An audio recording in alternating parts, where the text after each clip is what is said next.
Good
Monday afternoon. Welcome in to Main Street Sports Today, presented by Mid-Tennessee Bone and Joint. It's a lot easier to remember what day it is when you start on Monday.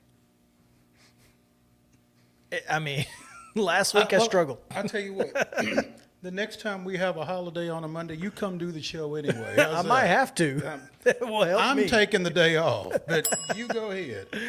Oh, man. Welcome into the Lee Company studio. I'm Chris Yow. He's Mo Patton, and we are collectively Main Street Sports Today. That's who we are. It's our tag team name. We are not a collective, though. The three of us are. Well, I mean, if you count Justin, I guess. There's no. You hear collective, you think NIL. I don't. No, we're not throwing any money around. Sorry. Wish we could. Oh. We can help. We can help another business throw some money around, maybe. We could help another business throw some money around, as a matter of fact. I'm just saying, if you are looking. So if you are looking to throw some money around, get at us. Oh, man. Well, it's Reaction Monday, and we've got a fantastic show ahead. David Ubben's going to join us from The Athletic. Obviously, we'll continue to talk SEC football. Told you this story's not going away, and we're not going to let it. Because what better to talk about on June 5th than SEC football that's 3 months away? Yeah, well, I mean, Jeff Helm be damned, you know. I mean, it's out here, and a lot of folks want to hear about it. Jeff, maybe not, but a lot of folks do. So. And we've also got Joseph Sullivan. He'll join us, former sports editor at the Boston Globe. We'll talk a little NBA finals. Crazy game last night. So plenty to get to. We'll talk Braves as well, NCAA baseball, and speaking of crazy, much more. Yeah, speaking of crazy, right now I was about to update the rundown with the Women's College World Series score, Mo, but done it.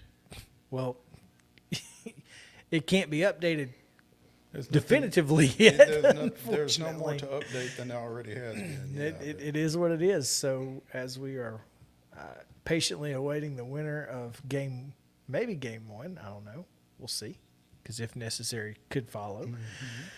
But yeah, a lot to get to, and we can do that, and we should on the rundown. This is the rundown. The Monday Rundown is brought to you by Zion Christian Academy. ZCA offers a faith-based, Christ-centered education in Murray County. Give them a call today at 931-388-5831 or visit zioneagles.org to schedule your appointment today. Zion Christian Academy, prepared for college, equipped for purpose. Major League Baseball action over the weekend. Brewers down the Reds in 11 innings on Friday, 5-4. Then they took the next two as well, 10-8 and 5-1. It's not a sweep though because they play again today. Pirates did take 3 from the Cardinals as well, 7-5, 4-3, and 2-1. Astros took 2 of 3 over the weekend from the Angels, 6-2, 9-6 before falling to the Angels 2-1. Ignore that. No, Just ignore that. Charlotte, huh? I was a little Just confused. Ignore it. Diamondbacks, one game won over the Braves 3-2, but the Braves bounced back with a pair, 5-2 and 8-5 against the Diamondbacks. And the Cubs defeated the Padres 2-1, fell 6-0, and then in Sunday's not finale, it's 4-game set. Sunday's game, it was Cubs 7, Padres 1. Ron Weathers unfortunately took the loss in that one. Minor league action, it was Charlotte winning on Friday 4-3. The Sounds bounced back 5-3 on Saturday, but fall on Sunday 10-8. Women's College World Series action over the weekend. On Saturday, Oklahoma run-ruled Tennessee 9-0 in 5 innings. Florida State with a 3-1 win over Washington. Yesterday, Tennessee stayed alive with a 3-1 win over Oklahoma State, while Stanford eliminated Pac-12 rival Washington 1-0. NCAA baseball over the weekend. Vanderbilt opened the Nashville Regional with a 12-2 win over Eastern Illinois, but fell to Oregon 8-7 on Saturday and was eliminated as the top seed 2-1 by Xavier yesterday. Over at Clemson, the host Tigers downed Lipscomb 12-5. The Bisons were eliminated by Charlotte 9-2. Tennessee then defeated Charlotte 8-1, defeated Clemson 6-5 in a classic in 14 innings on Saturday night, and won that regional with a 9-2 victory yesterday over Charlotte. NBA Finals, the Heat evens up that series against the Nuggets with a 111-108 win last night. That series is 1-1 coming back to Miami. And in the Stanley Cup Final, Game 1, Vegas downs Florida 5-2. We go now to the WNBA. The Liberty down in the sky. A lot of really good games, by the way, over the weekend. It was New York 77, Chicago 76, Washington Mystics 75, Dallas Wings 74. The Aces edged the Dream 92-87, and in overtime it was Los Angeles 99, Phoenix 93. On Saturday, a couple of close ones as well. Minnesota gets by Washington 80-78. LA wins again over Seattle 92-85. It was an 80-74 win for Connecticut over Dallas. Chicago got an 86-82 win over New York. That's a big win. And the Las Vegas Aces 84, Indiana Fever 80. In Major League Soccer action on Saturday, I missed this, forgot to put it in. The Nashville FC picked up a win. I don't remember. I think it was 2-1 over Dallas. Yeah, That would be the Nashville SC. Is that not what I said? You said F. SF. It's all the same. Ah, FC Dallas 1. Nashville Soccer Club 2. So that's good. you just gave the score back. I did, and I did it on purpose because I was FCing. Major League Baseball today. Houston goes to Toronto for a 6:07 start. Milwaukee's at Cincinnati, first pitch 6:10 at 7:05. The Cardinals are at Texas, and at 8:10, the Cubs wrap up their series at Petco Park against the Padres. Women's College World Series, Oklahoma just took a 4-2 lead on a Tiara Jennings 2-run double in the top of the ninth. Sooners lead Stanford 4-2, middle of 9. At 6 o'clock tonight, you've got Florida State and Tennessee. That game can be seen on ESPN. Tennessee needs to win and force a game 2, which would follow, in order to get to the championship series against the Oklahoma Stanford winner. All right, now we go to college baseball. Florida down Texas Tech 6-0 earlier today. Does that force an if necessary game? I don't. No, I think that's it. I think they had each. I think that was the if necessary game. All right. LSU currently leads in the top of the fourth over Oregon State 4-0. Arkansas and TCU, as well as Penn and Southern Miss, are both in the top of the first. They just threw out the first pitch moments ago. Oregon State and LSU would play an if necessary game at 5 o'clock tonight, just FYI. Coastal Carolina and Duke also at 5. Indiana, Kentucky at 5. And Texas A&M Stanford on ESPN2 at 8 p.m. tonight. And in the Stanley Cup Finals, Game 2 of that one, the Panthers are at Vegas and the Golden Knights at 7 o'clock on TNT. And that is your rundown.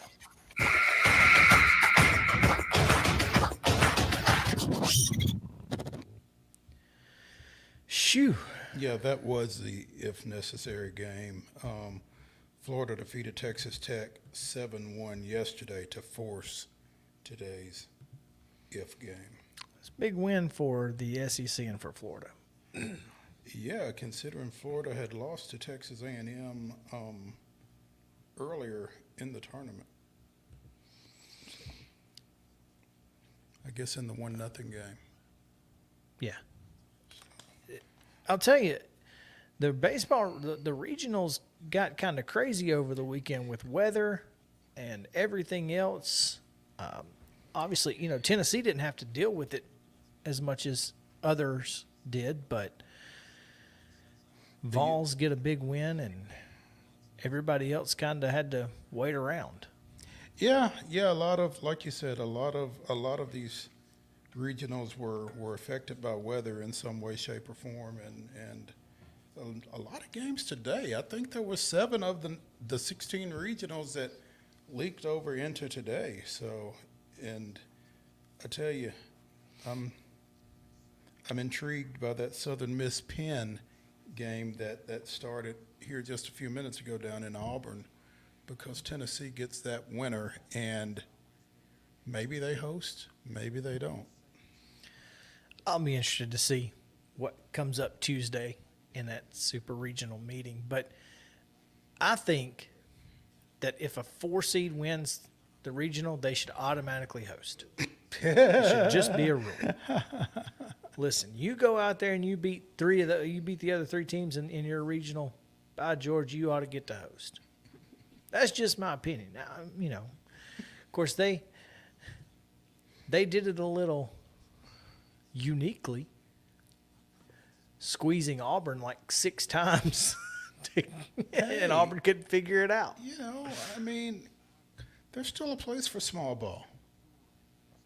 Apparently, it must be in it must be in at Plainsman's Park over the weekend. Well, yeah. So. No, if you see that a team can't defend it, keep why not? doing it. No, and if you've got guys that can get it down, that's the most important part. Is do you have guys who can put it on the ground? And if you do, shoot. These days, until they can get you out, I don't disagree at all. And kind of a tough go of it for Auburn. It was. And John Cohen, who is the chair of the selection committee and also the Auburn AD, kind of had to defend Auburn being were they the number 5? No, they were. No, they were the 13. Yeah. Okay, my fault. Yeah, because they match up with Clemson, who was the 4. So yeah, okay, but there was some concern as to whether or not Auburn really should have been a national seed. Yeah. And I'm sure this doesn't help any when they go 2-0. No, they Who did they beat? Wait, no, I guess they did, because Samford and Southern Miss played yesterday. But Auburn went 2-0. Sure did. Yeah, lost to Penn 6-3 in the opener and lost to Southern Miss 7-2. I'll tell you that I watched the early part of that Southern Miss Auburn game, and there was a home run in that one. That was just an absolute, just massive shot. So, yeah, look, the regionals this week weren't super kind to the SEC. Obviously, Well, I mean, when you get what? 10 teams in? in a tournament, Yeah. I think it was 11. No. Was it not? No, Georgia, Mississippi State, Ole Miss, and Missouri did not get in. I thought Missouri got in. That being said, still got a chance. Florida's in. Tennessee's in. Still got- Alabama's in. Alabama's in. Still got LSU, Arkansas, Kentucky, and Texas A&M who could still get in, which is pretty wild. 7 in the supers. I mean, that's nearly half the teams. So you would take that. 7 is half. I thought there's 16 teams. Are there not 16 Not teams? yet. Oh, but I mean, but there would be. Texas and Oklahoma aren't there yet. There's only 14. But if they got Oh, half of the conference. You mean half of the supers, field. yeah. Yeah. Yeah. Yes, there are 16. Yes, 7 of 16 would be almost half. 7 of 14 is half. Yeah, I got you. My bad. now we're on the same page. Now we're I on see the where s- you're at. Uh-huh.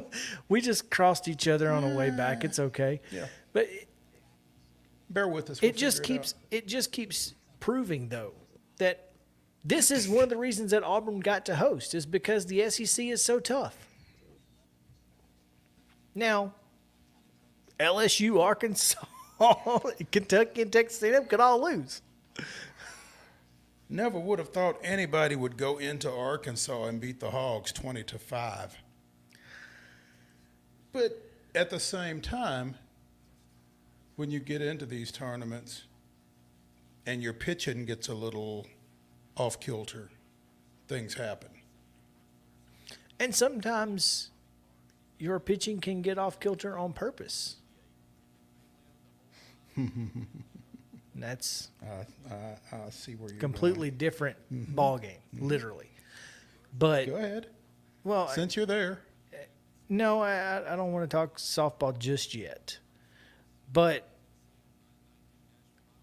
I think what we saw in some of these super regionals is Tennessee, teams like Tennessee who were more confident in their late arms. Tennessee only threw 3 pitchers against Clemson in 14 innings. Yep. Clemson threw 11.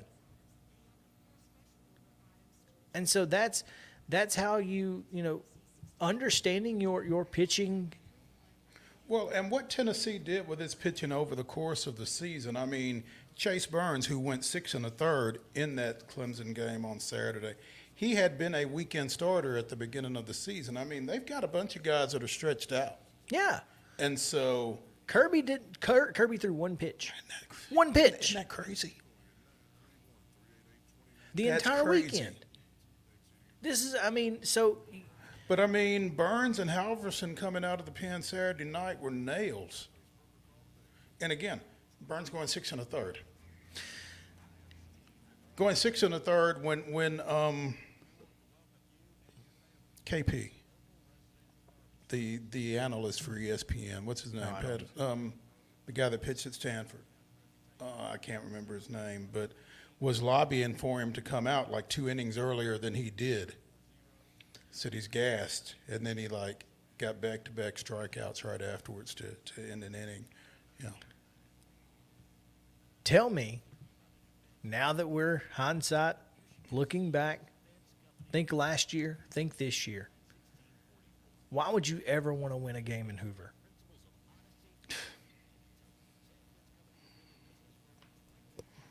I don't think it's that simple. It's not, but Because, I mean, look at Texas A&M. sure, they needed that. They needed the momentum, right? But a team like Vanderbilt, did they need the momentum? Vanderbilt's issues were many. But one of Vanderbilt's issues was their pitching was not what we've come to expect it to be this time of year, even as Sure. we talked to Kevin Ingram last week, and we talked to Chris Lee. And But how much of that was affected by winning a championship at Hoover? they won that championship on Sunday. They didn't play again until Friday. I mean, I don't know. I'm asking. I don't know. I don't think their run in the SEC tournament affected their pitching to the point that was a factor this weekend. I think their effectiveness was a factor, but I don't know that goes back to Hoover. I think they were like 3 of 25 with runners in scoring position. They didn't hit the ball very well at all. And that happened in Tennessee last year. They didn't hit the ball in the super regionals. Right. After sweeping through Hoover, sweeping through the regional tournament, and got to the supers and couldn't hit water if they fell out of a boat. Yeah. Sometimes in baseball, you just go dry. Yeah, and I mean, again, to Kevin Ingram's point last week, I mean, there are teams, there are programs that are programmed that if there's a game, we're going to win it. And Yep. it kind of makes sense. So, Oklahoma down Stanford. They will play in the championship series. I know we're all shocked to hear that and surprised, but they're like cockroaches, man. You can't kill them. you cannot kill them. You can't kill them. Clemson tried. When Clemson lost that game too, that was when I knew that it was going to be tough. Well, here's the thing. Here's the thing about that. Even if Clemson had won that game, they had to come back and win another one. Yeah, but just winning one is almost impossible because you can't Well, kill clearly, them. because what are they now? 52 straight? Mm-hmm. We'll take a break here on Main Street Sports Day presented by Mid-Tennessee Bone and Joint. David Ubben standing by. We'll talk SEC football after this, so stick around. We'll be back to the Lee Company studio in just a moment.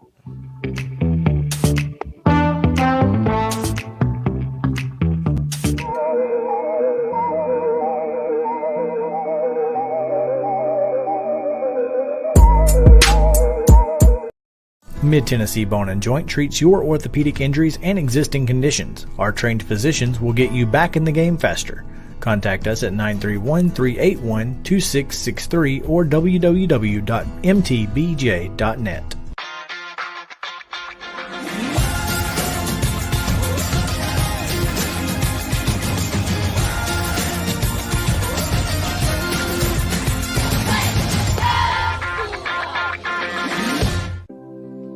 Custom Stone Handler supplies over 600 distributors and suppliers with quality stone products. Along with River Stone, we produce and distribute over 100 building, landscape, and other bulk products. Our goal is to provide quality products, service, and partnerships to ensure our customers' success. We firmly believe that the measure of any person or company is how they treat other people and customers. Give them a call at 931-490-4990 or visit CustomStonehandlers.com.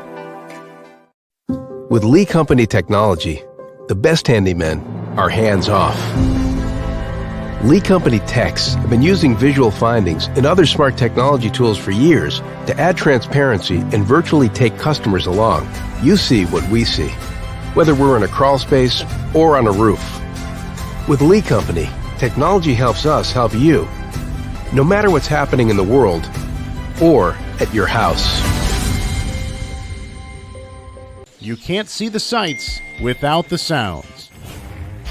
From the crack of the bat to the roar of the crowd and everything in between, discover what Hit City has to offer.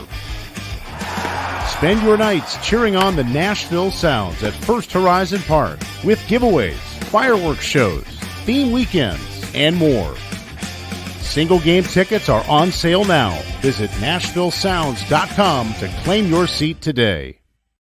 Mid-Tennessee Bone and Joint has been the official sports medicine provider for Murray County Schools for more than 40 years. We specialize in orthopedic service, and our Ortho Quick Walk-In Clinic lets you bypass the ER. Visit us online at www.mtbj.net.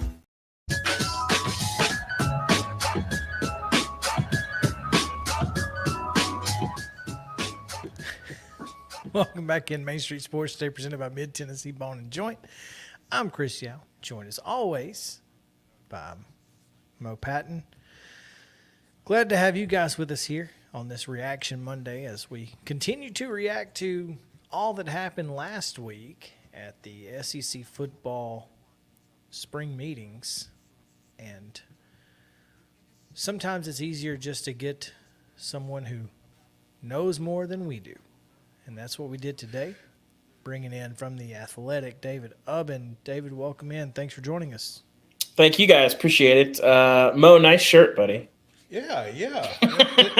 It's almost like we planned it, huh? Yeah. Jeez. Loving your taste, man. Appreciate it.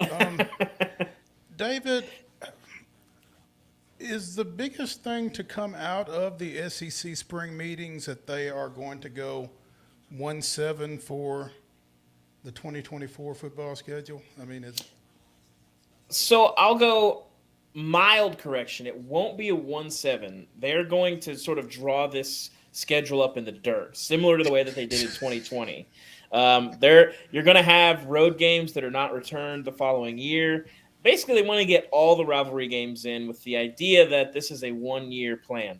Now, that's a pretty strong piece of evidence that they'll be going to 9 in the future, but I don't think that's a guarantee. I had 2 separate administrators basically tell me, kind of after the fact, after the vote, I talked to a few and kind of said, hey, should we assume that you're going to 9 in 2025? And the answer I got was that, the old idiom about what assuming does. And so I think they will go to 9, but I will stop short of assuming. But no, the 2024 schedule is going to be pretty random. They want to sort of lean on the unpredictability of it in the June 14th SEC Network special. But it is going to be basically sort of a made-up schedule. They want to protect the rivalries, so they're not going to say out loud that Texas and Texas A&M are going to be playing, but Texas and Texas A&M are going to be playing. I think you can squeeze in all the rivalries in year one so that you don't have any interruptions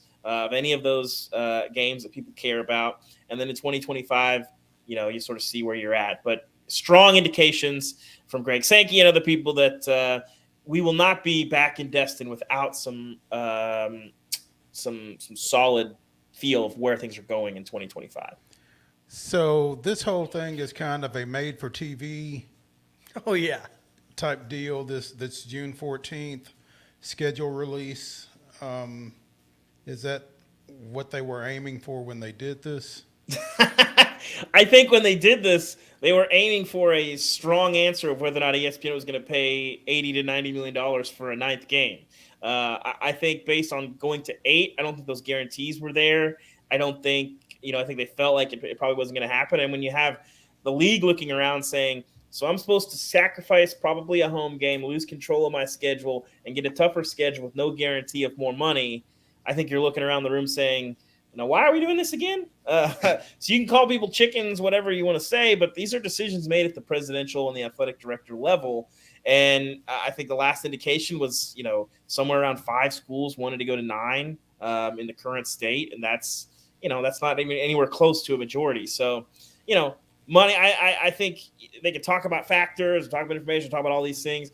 I am skeptical that this is any more complicated than, do we get more money from the networks or do we not? And I think right now the answer is probably not, but maybe. And that wasn't compelling enough to say, all right, 2024, we're going to 9.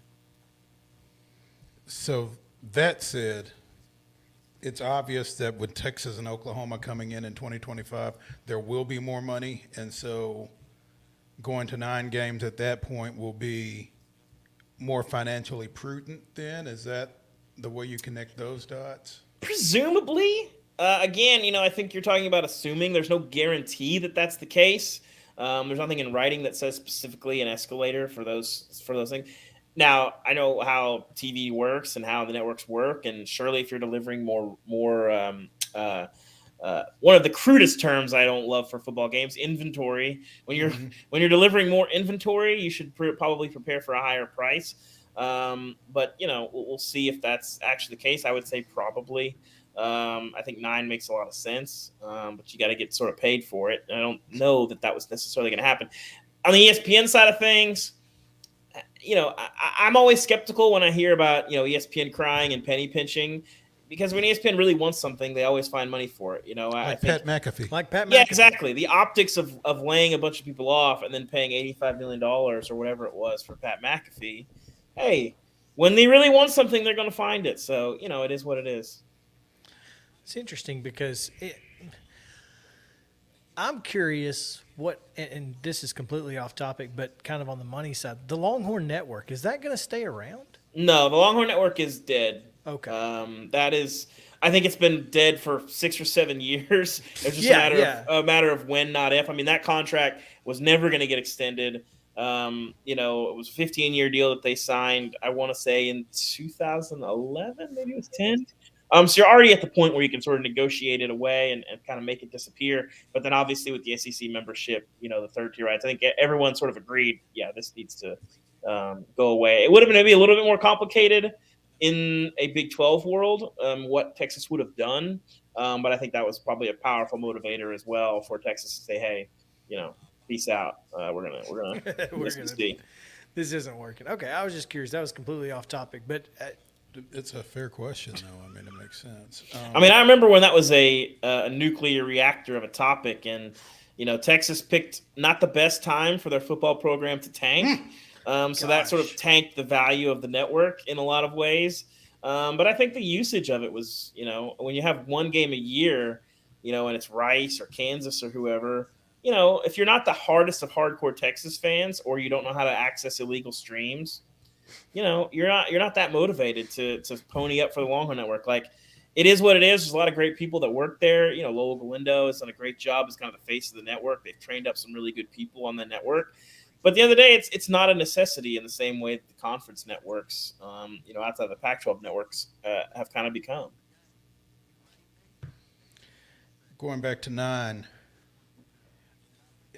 I guess the question then becomes 2 permanents and 7 rotating, or 3 and 6? It'll be 3 and 6. Yeah, it'll be 3 and 6, and that'll protect everything.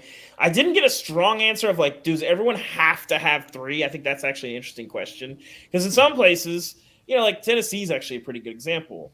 You could, in theory, get out to 5 that you'd like to keep every year. When you talk about Kentucky and Vanderbilt and Alabama and Florida and Georgia and all these things. You can talk about all these things. Now, they're not going to protect all those every year. I don't think it'd be the end of the world if Auburn and Tennessee don't play. I mean, not if Auburn, if Tennessee and Georgia don't play every year, or Tennessee and Vanderbilt or Kentucky don't play every year. We'll see. It wouldn't be the end of the world for people. But then there's some schools, I guess Arkansas or Missouri sort of jump out as like, hey, if you want to have 3 guaranteed quote unquote rivalry games, you're probably pushing it a little bit. So I didn't ever get an answer to that of maybe it would have, but I'm assuming that just about everybody will have 3 every year that you have. Now, one thing that I don't think a lot of people are talking about is that there's some uncomfortableness in the room that if you don't have a conference neutral site game in the way that Texas and Oklahoma have in Dallas, or the cocktail party in Jacksonville, that every other year you're only playing 5 SEC road games. That's a lot. So, if you have a peak year and you say, hell, we're going to have to go to LSU, you're going to have to go to the Swamp, and you're going to have to also go to Auburn, that's a tall order for a lot of people that I think there's some level of I don't love that. So, I wonder if there's a possibility that you might see some more conference games at neutral sites to sort of save that concept and not have the unbalanced years. But that's one topic of conversation that didn't get a lot of run last week. David, about that. That's interesting. David Ubben of The Athletic joining us here on Main Street Sports Today, presented by Mid-Tennessee Bone and Joint. Speaking of things that aren't getting discussed, David, has anybody raised the question of basketball? Not that I've heard. I think you got to tackle the football schedule Nobody first cares. and figure it out.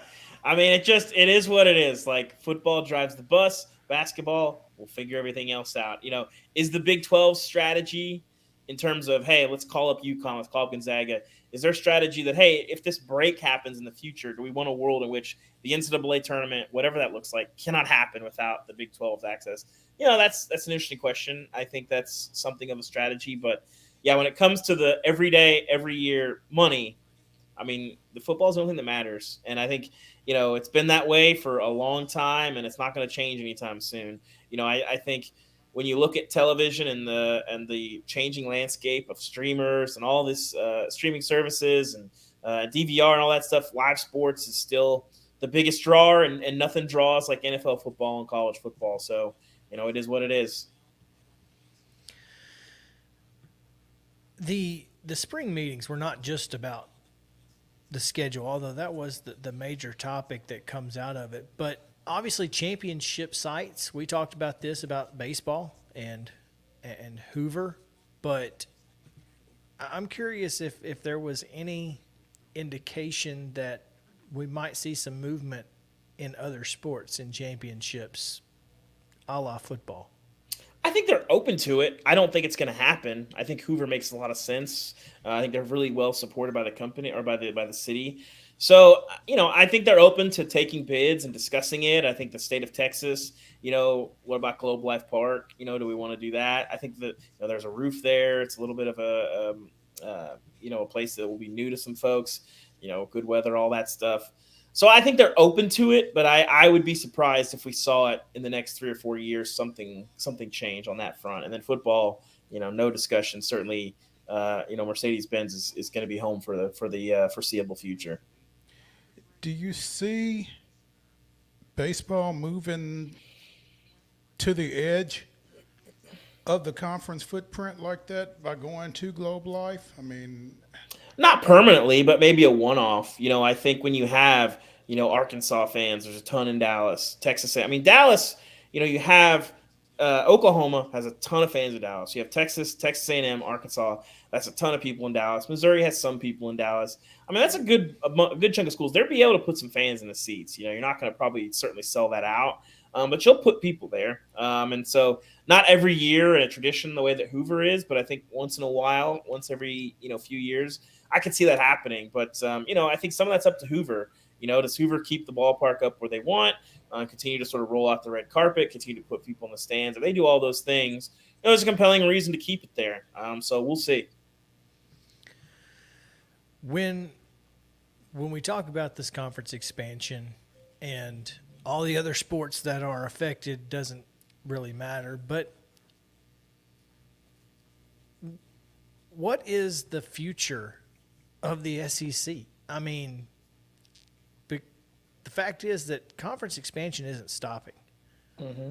And do you see a time where, even in basketball, where they might go after some basketball-only schools like the Big 12 is talking about? Or, does this become a 20-team conference in the next 5 years?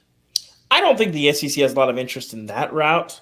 I think until the ACC's grant of rights, becomes something that is fiscally responsible to get out of, which seems like that may be a decade down the road.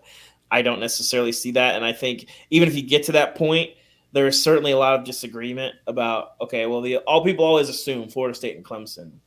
We sure Florida State and Clemson add the value that the SEC would want. I tell you who you look out for is North Carolina.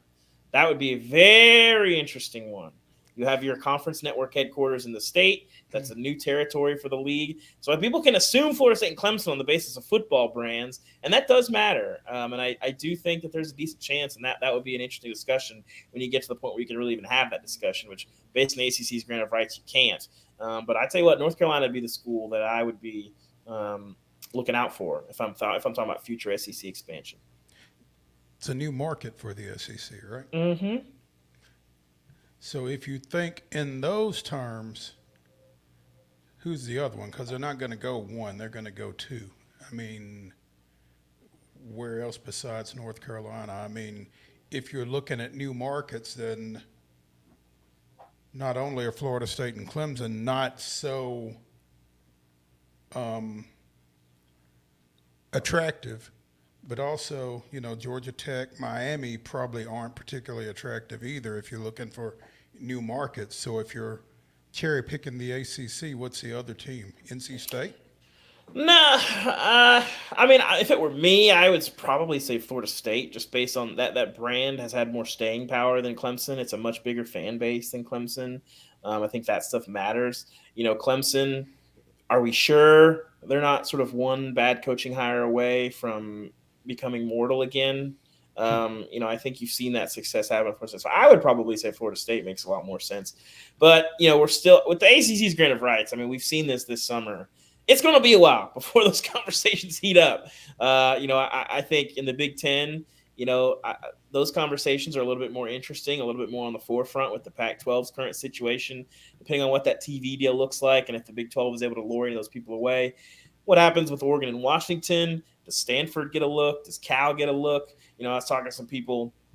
The question is like, well, football brands have sort of taken the center stage of all this, but at the end of the day, it's still the university presidents that are deciding. And if you get all the university presidents in one room and you say, "Hey guys, how do you feel about adding Stanford into this room?" Like, football's powerful, but at the end of the day, these are academic people making these decisions, and you can sell the idea that, hey, this means more money for everybody in a lot of different ways. So it's an interesting idea, but I think the Big Ten, that's where my eyes in terms of expansion in big ways are sort of more centered at the moment.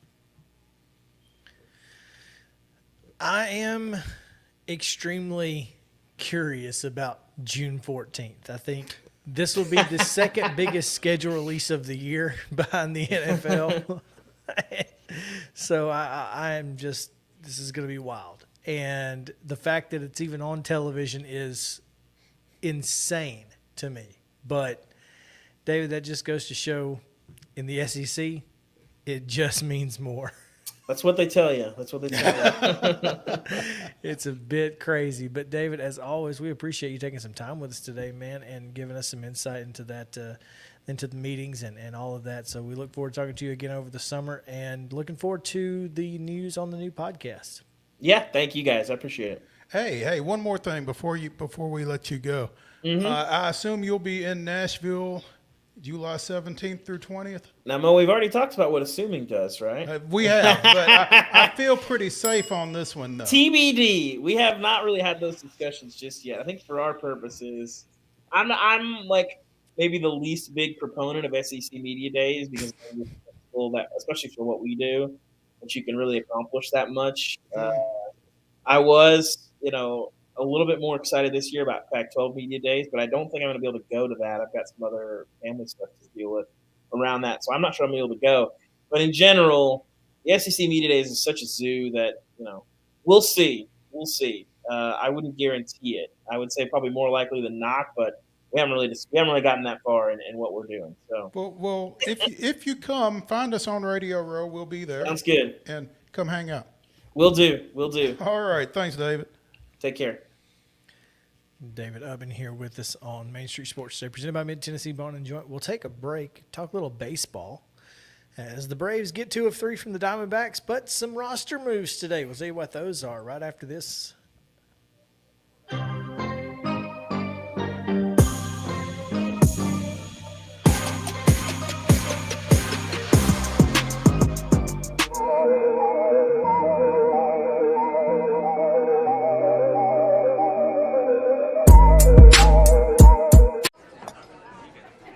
You've been putting back a few, and a few becomes a few too many. For a moment, you think about calling for a ride. Nah, you live nearby. What's the worst that can happen? You get pulled over, your insurance goes up, you lose your license, you total your car, you kill someone. Tired of hanging lights every year? We get it. That's why Southern Nights is here to help. We install programmable lighting on your home or business so you can enjoy beautiful, customizable lighting all year round. No more ladders, tangled lights, or cold nights outside. We do the work, you do the celebrating. Call Southern Nights today and take the hassle out of holiday lighting forever. For a free quote, give us a call at 931-241-3074 or visit our Facebook page at Southern Nights. Vroom, vroom, time for the Rackley Roofing 200, and it is going to be June 23rd out at the Nashville Super Speedway. And we partnered up, all of us here at Main Street Media TV, and we have joined with Rackley Roofing to send you. Yep, what you got to do to win, all you got to do is go to your favorite Main Street Media website, look for the Enter to Win banner, click there, and you're in. Like Flynn. Isn't that cool? Main Street Media TV and Rackley Roofing sending you to the races. There is nothing better than drinking an ice-cold beverage while taking in a Nashville Sounds baseball game. Hi, I'm Stephanie Miller with Mornings on Main Street. The Nashville Sounds and Main Street Media Television have teamed up to promote Sunday Family Fun Day here at First Horizon Park. each Sunday home game. Just go to your favorite Main Street Media website and click on Sounds Main Street Media Day banner to register to win free tickets. And then we'll see you here at the ballpark.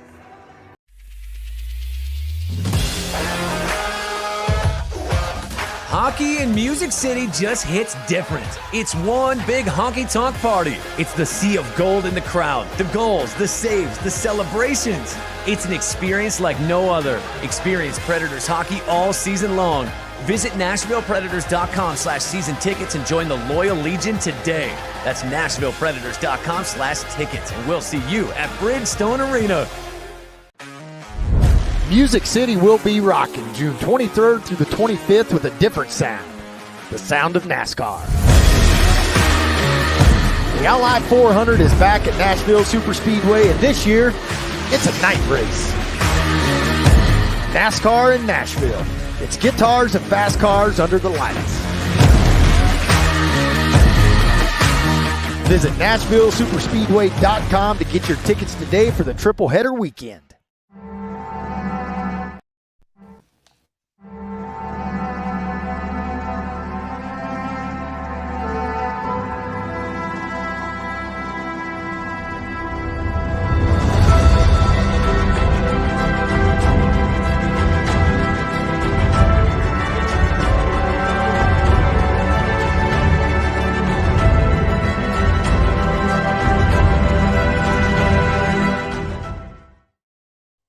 June 5th, 2008, with his solo home run in the sixth inning of the Braves' 7-5 win over visiting Florida, Chipper Jones became the third switch hitter in Major League history to reach the 400 homer milestone. Jones, who went 4 for 5 in the comeback victory, joined Mickey Mantle and Eddie Murray in reaching the number. That was this day in Braves history. As far as switch hitters go, man, those three, it's pretty much that's them the and Mount everybody Rushmore. else, pretty much. Yeah. And I mean, to your Mount Rushmore point, I don't even know who the fourth person right, would be. Yeah, that's a best switch hitters of all time would be. I don't know. I don't know who your fourth one is.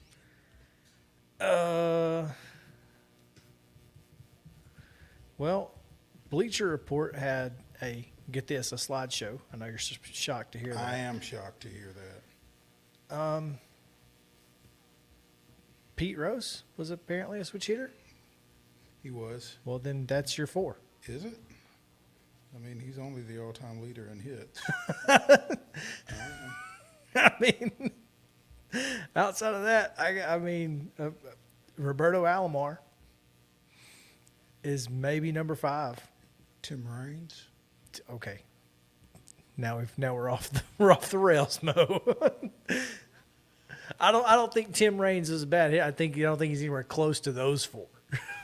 So. Well, I think that's the point. And I'm not sure that Pete Rose, 4,200 hits aside, is close to those 3.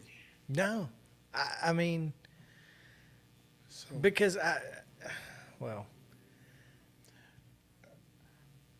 and again, those 3 guys each hit 400 career homers plus. And could do it from either side. Yeah. Pete Rose hit 160 home runs for his career. Oof. I'll tell you what, though, 4,200 hits and only 150. The law of averages would like a word.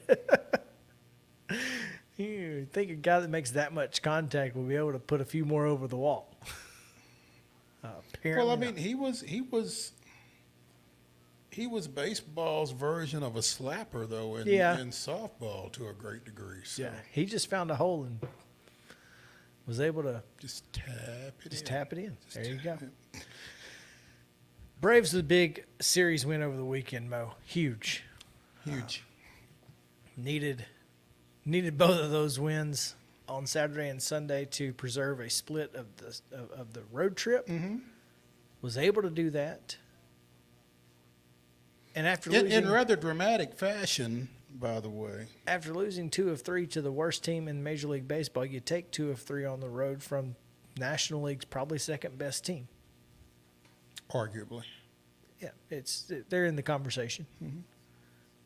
And Eddie Rosario was not only heroic on Sunday, but he had a heck of a weekend overall. But he put the exclamation point on it in his final at bat at Chase Field.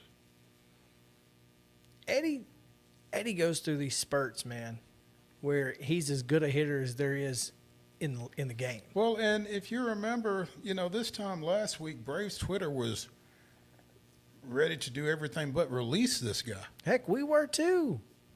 I mean, we had some conversations about Eddie Rosario, and it's like, he heard us. He read you. It's almost like every time we go to Twitter. Clearly, he's on Twitter. It's almost like every time somebody gets trashed on Twitter, they go crazy. So, except Michael Harris. But he's gonna come around. He did draw the walk that got things started in the top of the 9th last night. And once again, Matt Olson strikes out. Yeah, I didn't think we were going to work around that one either. But his strikeout rate over the last month has decreased to just 23%. So only one out of every 4 at-bats he strikes out. Just 23%. Well, what's he got, 17 home runs? Exactly. That's what you're going to get. It's feast or famine with this guy, and I'm okay with that. Yeah. I'm okay with that. You got to be okay with it. You really do. Because, I mean, you're not going to sit him. You're not going to move him. So, I mean, Matt Olson is as truly it is what it is as there is in the Braves lineup.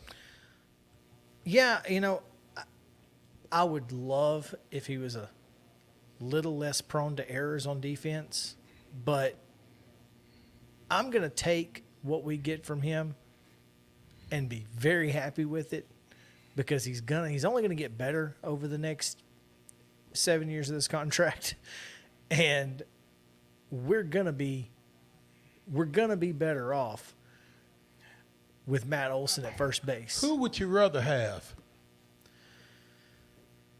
Who would I rather have? Maybe Freddie, but only because money's not an option. If money's not an option, it's probably Freddie. But the problem this guy's doing what he's doing at 2 years of age younger than Freddie. The difference is that, for me, is that this is our window. I think on the backside of the contract, Olson's going to be more valuable. I also feel like Matt Olson is a better fit in the organization. In the clubhouse. I would agree with that. I would agree with that completely. I think other players on that team, on that roster, are better able to be who they are with Matt Olson there than with Freddie Freeman there. But that's a big part of it. If we're just talking about on-field production, I'd rather have Freddie's production. Right.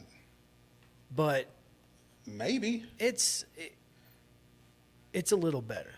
But it's not so much that I'd rather have Ozzie and Ronnie and Arcia, Orlando Arcia for that matter, playing looser, playing looser. Better. Yeah. I mean, they play better when they play loose. Yeah. And so most people do. Yeah. And so I think it's funny because a lot of and this is completely off subject, but on what we're talking about, Freddie Freeman would be the consummate Yankee.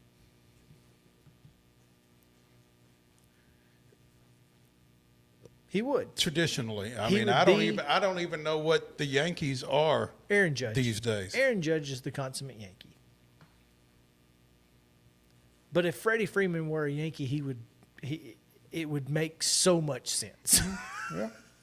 And I hate to say that, but it's so true. Yeah, because it's not a compliment. It's not. It really isn't. You know what I say? You know what we're really missing in this Freddie Matt Olson debate? Matt's wife's got to do something. She's got to unlock her Instagram. She's got her social media locked down. I'm telling you. You know why? Because she's not going to be Chelsea. You're never going to be Chelsea, maybe, but I don't know. I think Braves social media would take her in like they did Chelsea and Charlie. But I get it. I'm just saying that's one thing that kind of softened some of Freddie's leaner moments, was that we loved his family. So they were like our family. So it was almost like, we can't really talk bad about the fam, on Twitter. So that's just I'm just saying, maybe loosen up the strings on your social media. Mike Soroka has been. I'm sorry, you're right. Michael Soroka has been optioned to AAA Gwinnett. Max Fried to the 60-day IL, but according to Mark Bowman, it's just a procedural move to make room on the 40-man for the infielder that they just signed off waivers. Who is Lucas Williams? Is that who that was? Yes. Who is Lucas Williams? Exactly. And why? Why did we sign him? Why do we need him to play infield in Gwinnett? That is the question. I don't know who this guy is. Selected in the 3rd round of the 2015 Major League Baseball draft by the Phillies, 26 years old. Most recently, he was with the Marlins, I guess.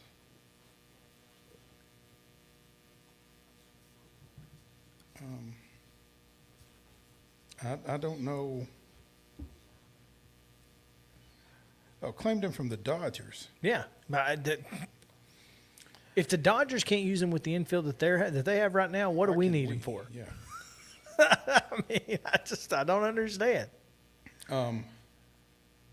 Listed as an infielder, but has played all of the non-catcher position player spots in his career. If he were to take over for Charlie Culberson as the last bench player, this would be a modest improvement over Charlie, who has not played since his call-up. This according to batterypower.com.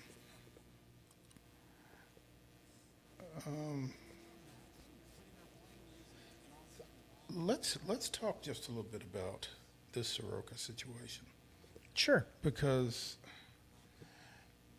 I'm not sure exactly what the expectations were for him when he came up. I'm sure an 8+ ERA isn't it. But at the same time, I don't know. I don't. Watching him pitch against Oakland earlier in the week and against Arizona yesterday, it didn't look like an 8.38 ERA to me. No, he had a couple of those Tom Glavine innings. Yeah. And yesterday, if he'd only been required to get 2 outs in each of his last 2 innings, he'd been great. The third one was a doozy. The third out was a little tough to get. But you're right. I don't understand why you would call him up and then not let him work it out. Yeah, and especially, the talk was that when we call him up, he'll be up for good. And I know that there are extenuating circumstances, and you can't hold people to that kind of thing, but I just don't know that what you saw out of him was bad enough that you couldn't give him another start. No, especially when your other option is a bullpen game. Or A.J. Smith-Shawver, which I assume. Well, even with Shawver, you still have bullpen game in there, right? Pretty much. Because you've got Elder. You got Elder. Morton, Strider. You got Strider. And that's it. So I don't know why you don't just keep both of them. And like I said, unless you got Schuster, most likely. Like I said, I don't know why he wouldn't. Look, Schuster's he's gotten better. Mm-hmm. He has gotten better. I will say that. I'm not going to slander this dude today, but it could. I still think Michael Soroka, with his experience, gives you the better chance as a starter. He's got some things to work out. The guy had not pitched regularly in the major leagues in 3 years. Yeah. I don't know. On the flip side, though. Good Lord, don't go to Braves Twitter. On the flip side, though, we get to see Michael Soroka in Nashville next week, probably. So good for us. Good for us. Good for us, bad for Michael. But, yeah, there was at Austin Riley's charity golf tournament this morning, Soroka said he knew his last 2 outings weren't his best, but said, quote, "I don't see why I can't go back out there and show everyone what I'm capable of right now because I know it's there." Mm-hmm. So he didn't even know this morning. Well, they didn't want to ruin his 18 holes. I guess. Call us when you get off the course. That's even worse. That's going to mess up my golf game and my – that's like your wife saying we need to talk at 9 o'clock in the morning. You As you go out the door? Yeah. When you get home, we need to talk. What? About what? Hold on. I'm calling in sick. No, let's just go ahead and talk now. No, I've had that conversation. Let's just talk now. I'll be late. Let's talk now. Yeah. All right, that's going to do it for Braves Chatter today. We'll go to the NBA Finals with Joseph Sullivan right after this. So you guys stick around here with us on Main Street Sports today. We'll be back to the Lee Company studio in just a moment.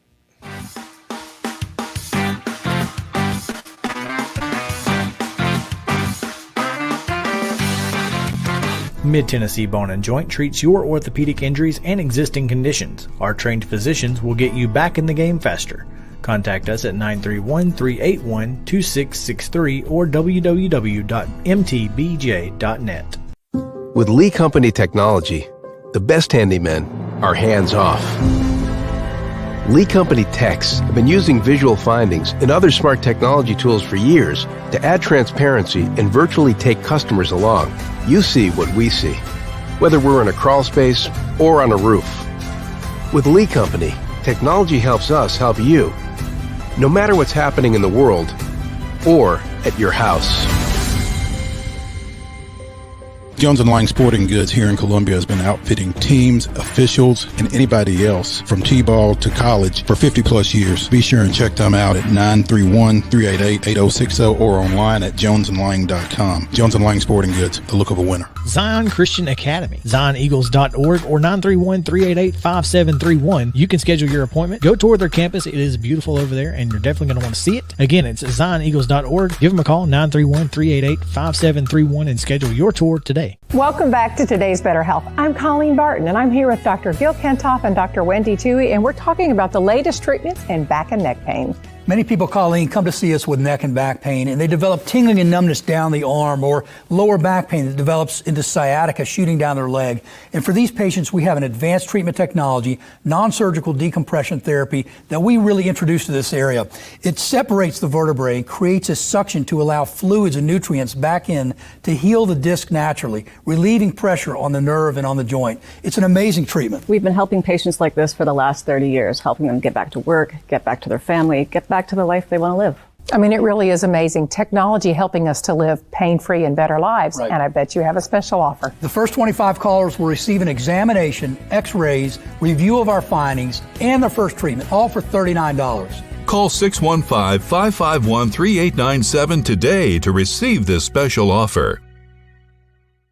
A game without a crowd is just a scrimmage. A performance without an audience is just a rehearsal. Without your presence, high school sports and the performing arts aren't possible. Ensure that these essential extracurricular activities continue to enrich the lives of students in Tennessee. Purchase a ticket to your local high school's game or performance. This message presented by the TSSAA. You can't see the sights without the sounds. From the crack of the bat to the roar of the crowd and everything in between, discover what Hit City has to offer. Spend your nights cheering on the Nashville Sounds at First Horizon Park with giveaways, fireworks shows, theme weekends, and more. Single game tickets are on sale now. Visit NashvilleSounds.com to claim your seat today. Mid-Tennessee Bone and Joint has been the official sports medicine provider for Murray County Schools for more than 40 years. We specialize in orthopedic service, and our Ortho Quick Walk-In Clinic lets you bypass the ER. Visit us online at www.mtbj.net.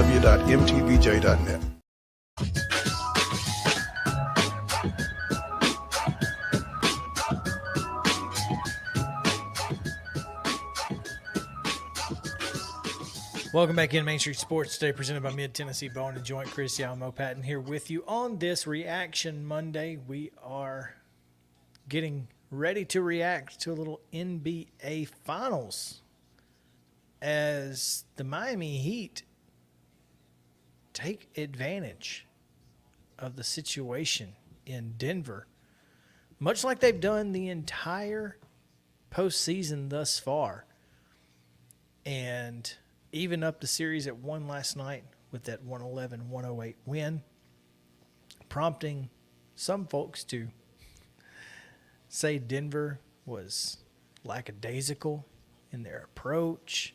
And after the dominating performance in Game 1,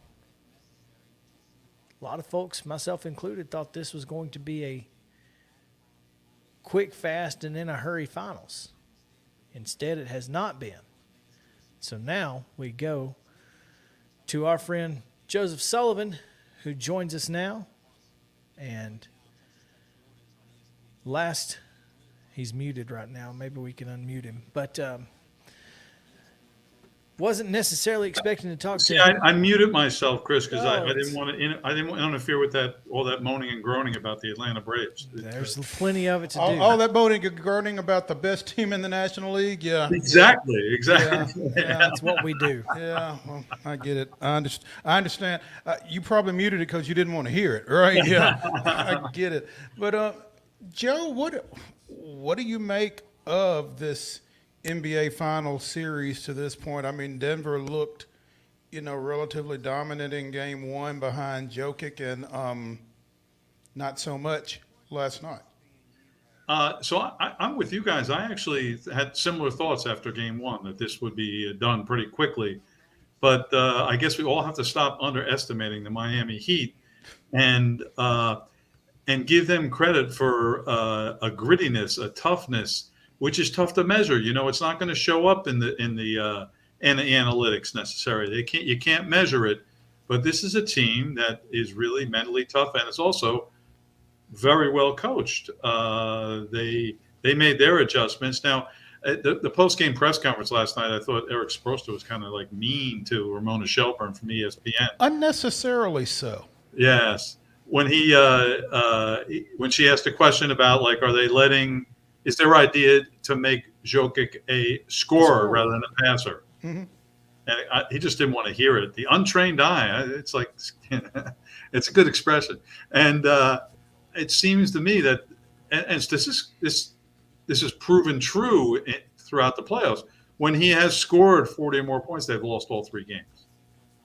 So, and, it might have been an untrained eye, but I think that there were a lot of untrained eyes in that a lot of people kind of had that same question. Ramona was just the one that was unfortunate enough to ask it, I guess. It just really seemed unnecessary. And I think his reaction kind of covered up a bigger thing that was exactly what they were doing. Yeah, I think you're right. It's guard the shooters and don't help on him. I mean, I think that's a conscious strategy.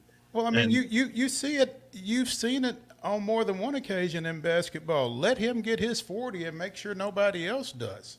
Yeah, it's more dangerous to let him pass to the 3-point shooters, perhaps. Mm-hmm. And when Chris, you talked about the people being tough on the on the Nuggets, no one tougher than Mike Malone, their coach. He really ripped into them about how for attitude and not playing hard enough, and also saying this is the NBA Finals. How can we be like this? And so he's definitely going to get tough on his team, I think, and I assume we'll see a reaction in Game 3. I mean, one thing the Nuggets have to do, which they did better in Game 1, is they just have to play faster. You don't want to get into a slower game with the Heat, and they sit back in that zone defense, and then they run the clock down, and then Jimmy Butler drives into the lane and makes a play. You got to get the game going faster, get down court, get easier shots, get Murray with the ball on the move. I think I would really be surprised if we didn't see just a faster pace from Denver in Game 3 and going forward.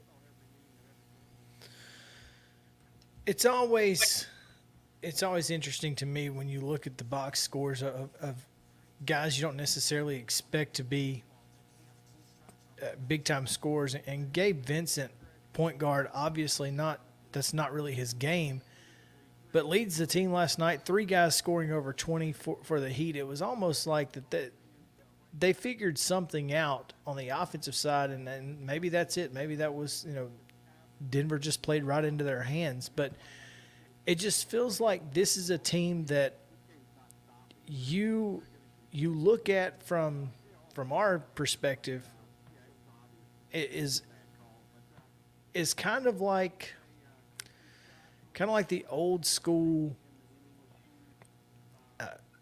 80s type basketball teams where they're gonna run the clock down, they're gonna find somebody open, and that's what Gabe Vincent does. But last night he was able to shoot the ball and really, really well, especially from outside the arc. How sustainable is that? Well, I do think the Nuggets are going to win the series. I just think they're the better team personnel wise. But geez, I remember I was texting with people. My old friend Bob Ryan from the Globe saying the Celtics are going to win this series.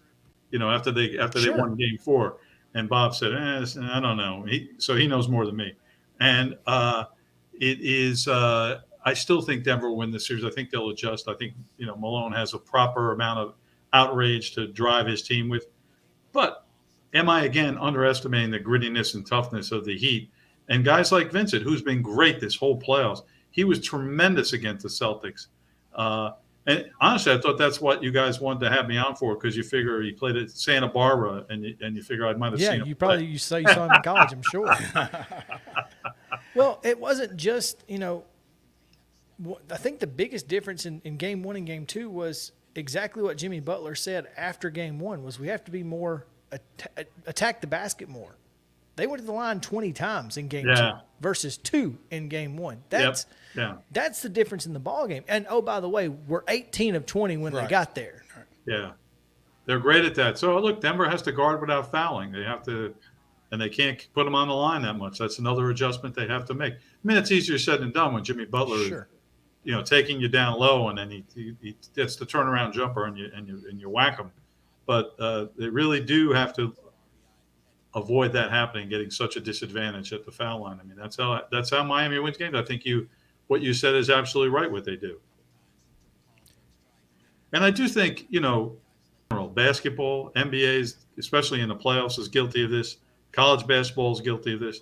Teams need to play faster. I don't see enough fast break basketball at all, like we used to see, and I think Denver needs to do it. And then they have guys that can do it. I noticed in the Lakers series that Jokic was beating Anthony Davis down the court consistently when they came on the break. I don't know if that's a plus for Jokic or a minus for Davis, but Denver is formidable when they're playing fast. They just need to really push the accelerator here.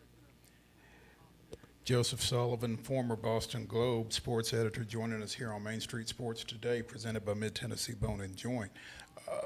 Joe, as you talk about pace of play, traditionally that does slow down in postseason play, though, does it not? It does, It just feels like possessions are more valued the deeper into the postseason you go.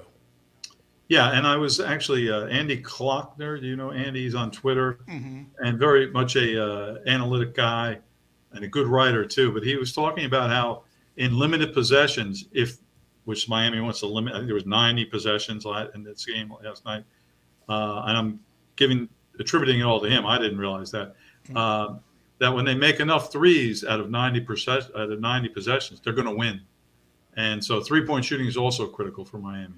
They're gonna limit the possessions, and they got to make enough threes, and they got to shoot the free throws, Chris. So, boy, I sound like I'm leaning toward Miami when I say that. Darn it. Well, and here's the thing. Look, I'm about tired of discounting Miami at this point. It's getting awfully frustrating. It's almost like do so at your own peril at this point. I mean, you've discounted them all the way to the NBA Finals, and you've discounted playoff Jimmy all the way to the NBA Finals. And that guy, I mean, as much as Joker does for Denver, Jimmy Butler just we talked about Oklahoma softball and cockroaches, how you can't kill them. I mean, Jimmy Butler seems to kind of fall into that category as well at this point. What a competitor. If you were going to measure competitiveness, he's going to have the highest grade of anyone. He really is amazing in that way. And I guess if you looked at natural talent, I mean, there's lots of players that have more than he does. And it's going back to his career, he didn't have very many offers to play in college. He ended up at Marquette with Buzz Williams, and he became a great player there. But he was not supposed to be a great player at Marquette. And even then, he wasn't the best player on their team. And he's a second-round draft pick. And he is. How about the Philadelphia 76ers? You want to look about mistakes made by a franchise. I mean, starting with that ridiculous process stuff that all it means we're going to lose so we can draft guys who are going to get hurt. And they trade Jimmy Butler. I mean, that is just a travesty. And it's we can look at, the other wish they had him now thing is the Celtics had Max Strus in camp 2 years ago and let him go and kept the guy as their 15th guy who never played. And and then he wound his way to Miami, and look at how he played last night. Boy, if he's going to shoot like that, he's going to be really dangerous. I'm not sure who is still in Boston from the Max Strus, but I don't know that there's anybody still in Philadelphia in a decision-making position that was there when that Jimmy Butler move went down, which probably speaks volumes to how well that's gone over. Yeah, I think you're right, absolutely. But the Celtics, it's Brad Stevens and Danny Ainge was there then, but it was the people that made the decision in Boston are still there. And look, mistakes like that are going to happen, but are going to happen. But it's interesting to point out that the Celtics could have used a shooter against the Heat, and yeah, and he was playing for the other team. Instead, he was with the Heat. Yeah. Before we let you go, I want to get your take, based on what you've seen over the years. John Morant, Adam Silver says that his punishment will be handed down after the finals. What do you think is going to happen? Oh boy! So he had 8 games the first time he did something. So it'll be something much more than that. I mean, it has to be. I think we're probably looking in terms of 20 to 25 games, perhaps.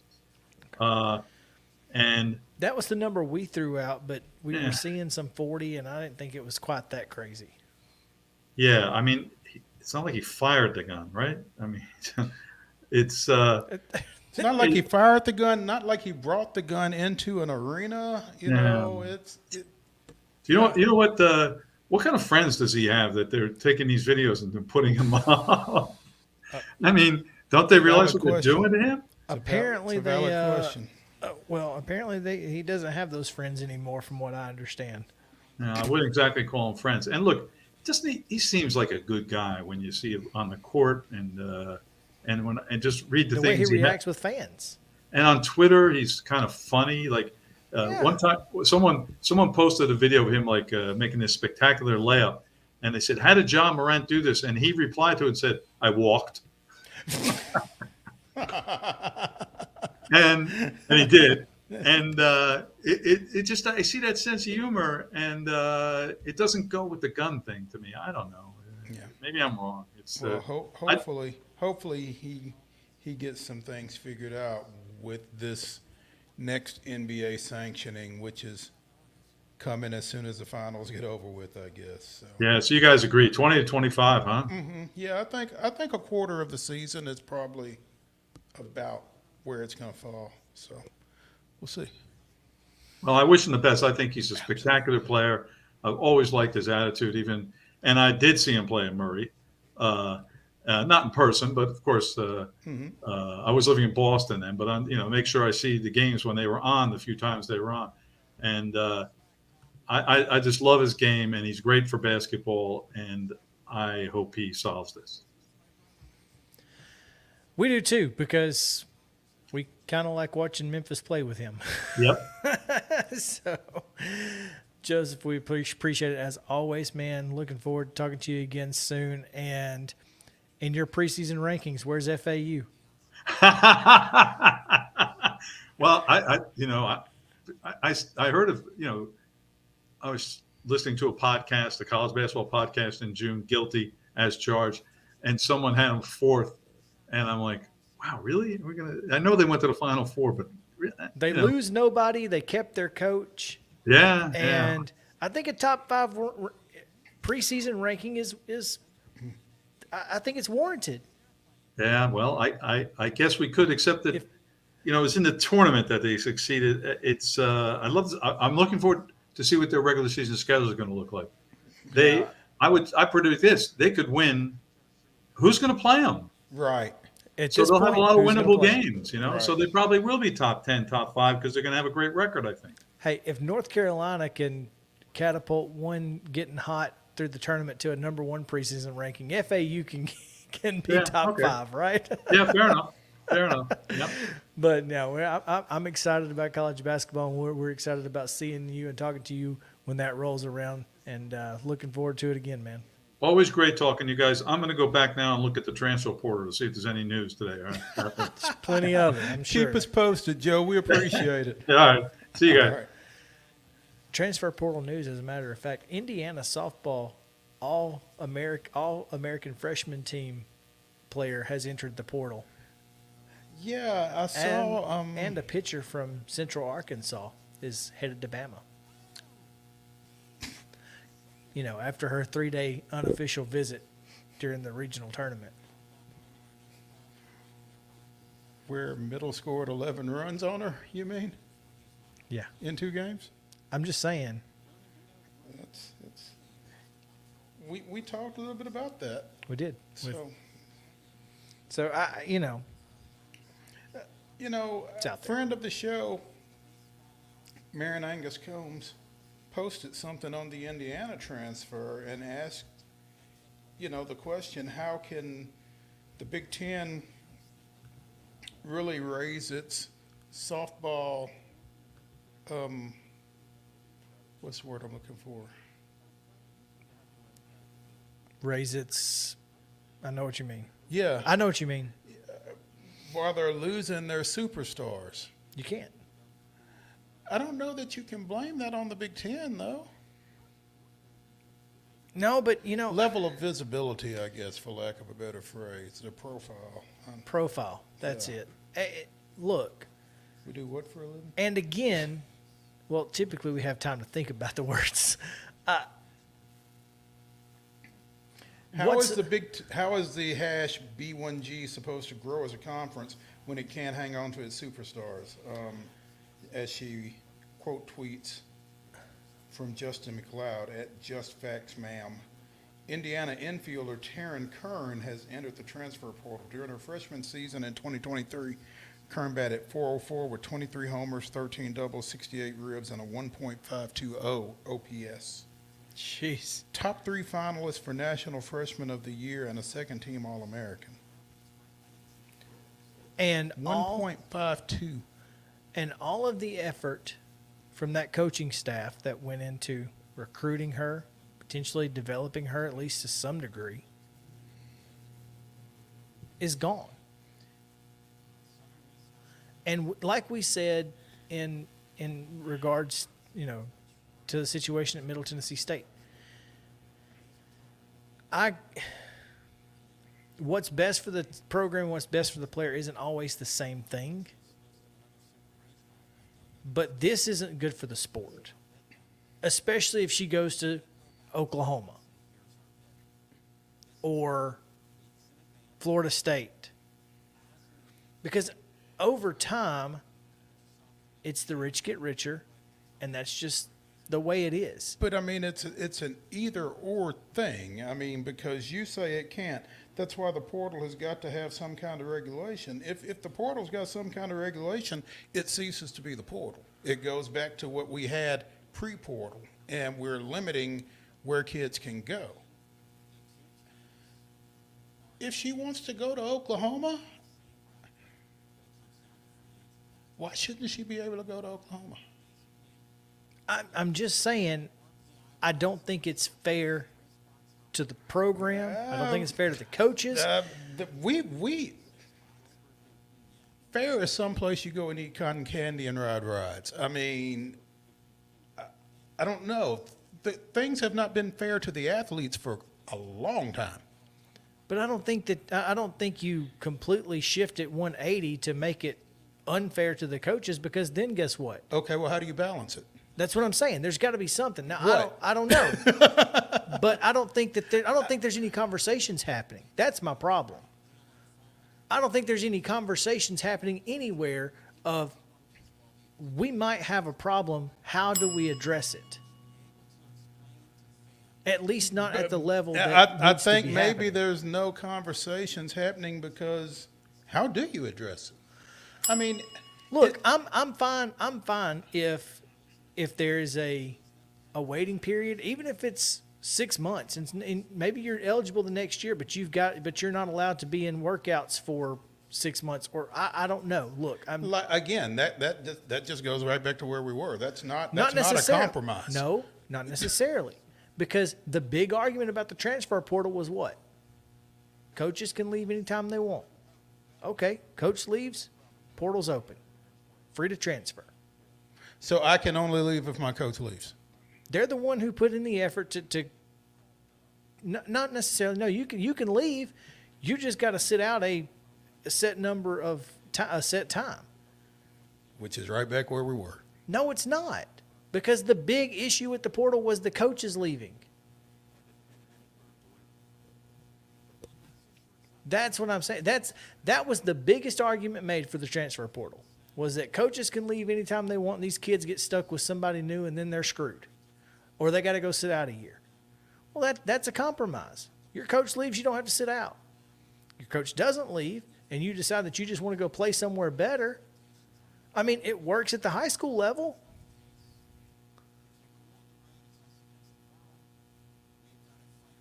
It keeps people from inside a community from transferring just anywhere willy-nilly. You think? I mean, a lot of times, not all the time, but it does. I just think there's got to be some sort of I hate barrier. I hate that coaching staffs find these kids, develop these kids, put these kids on these big stages for them to perform, and then they wind up going somewhere else. I think the graduate transfer is great. I think it's unfortunate. But I also hate it when kids get buried in situations where they feel like they can play and they're not getting to. Well, and that's part of it, though. Okay, well, if you think that you can play, then go somewhere else. But you're gonna lose. You're gonna lose a year. But if that's what you think is best for you, then it's a gamble you got to take.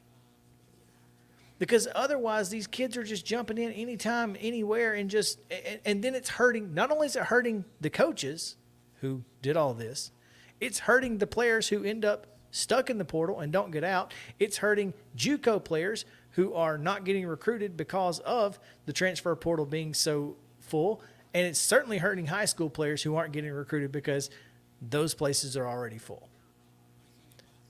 This is a domino effect that we've never seen before. And it's because they can just go in with no repercussions. And I just think there's a problem with that. We're out of time. We are. We'll have to see you guys tomorrow at 2 o'clock. We'll continue this conversation sometime. Main Street Sports Today presented by Mid-Tennessee Bone & Joint. See you then.